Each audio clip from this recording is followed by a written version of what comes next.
एतिकाफ़ में जी के आहिनि वेठा तन प्यारनि खे मुबारक कया।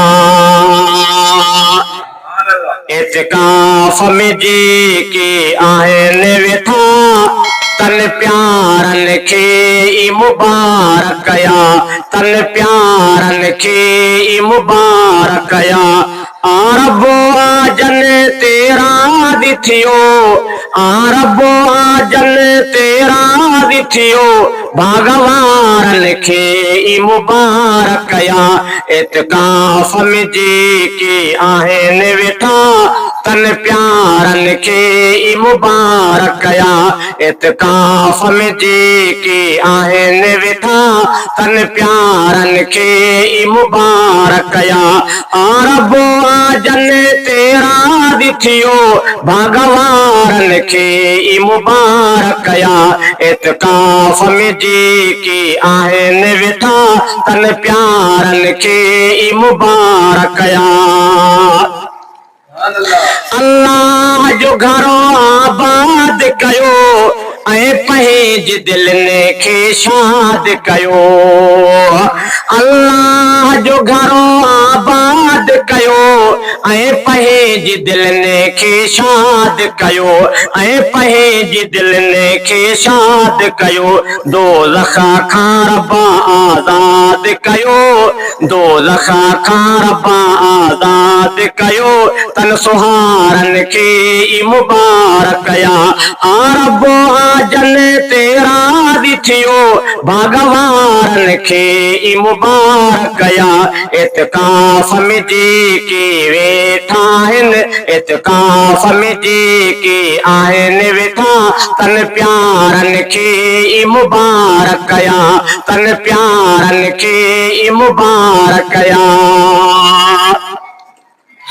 मसी पार ते रब्बा जी रहमत या, हिय मालिक जी थी इनायत या। मसी पार ते रब्बा जी रहमत या, हिय मालिक जी थी इनायत या।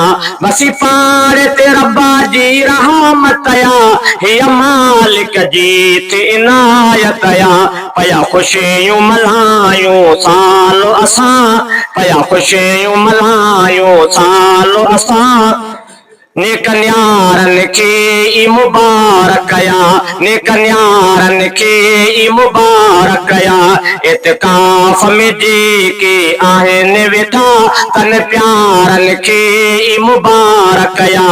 आरबो आजन तेरा दिथियो, भगवान खे मुबारक कया। एतिकाफ़ में जी के आहिनि वेठा तन प्यारनि खे मुबारक कया।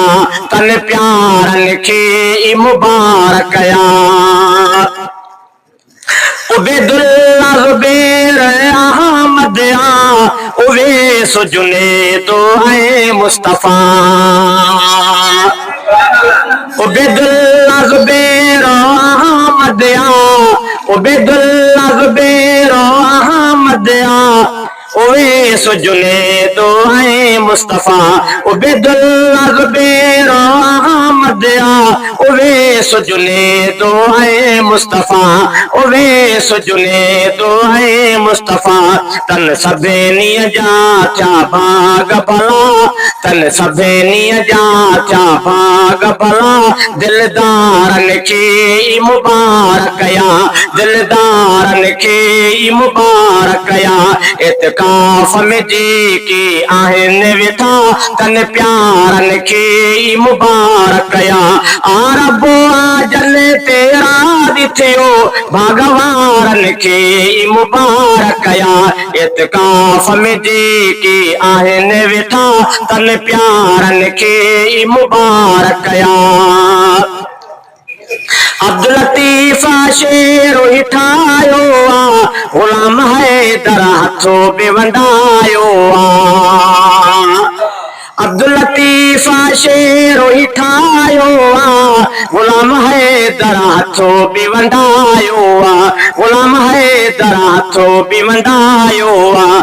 ऐं चाह मचा चढ़ ॻायो आ, ऐं चाह मचा लगायो कलमे वारन खे ई मुबारक या कलमे वारन खे ई मुबारक या इत्काफ में जेके आहिनि वेठा तन प्यारन खे ई मुबारक या तन प्यारन खे ई मुबारक या रब आजन तेरा दिथियो भगवान खे ई मुबारक या इत्काफ में जेके वेठा आहिनि इत्काफ में जेके आहिनि वेठा तन प्यारन खे ई मुबारक या तन प्यारन खे ई मुबारक या तन प्यारन खे ई मुबारक या